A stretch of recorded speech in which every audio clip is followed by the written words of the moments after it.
Para sa lahat ng mga pangarap natin sa buhay, hirayang manuwari. Tulad ng pagguhit, may mga pangarap na kailangan baguhin, sapagkat hindi lahat ng guhit ay nasusunod. Minsan, kailangan palitan. Tulad ng pagkuha ng litrato, may mga pangarap na hindi pa natin tanaw. Ngunit sa tamang panahon, unti-unti itong lilinaw.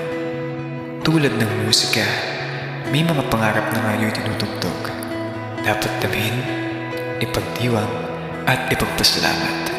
Ngunit anumang klaseng pangarap, naudot man, nabago o natupad, huwag kang humintong mangarap at mangarap pa.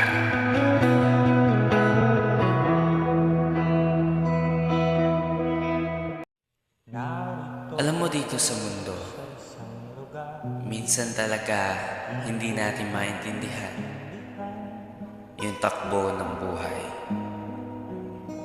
Yung tipong sa araw-araw, walang pagbabago. Minsan disappointed ka,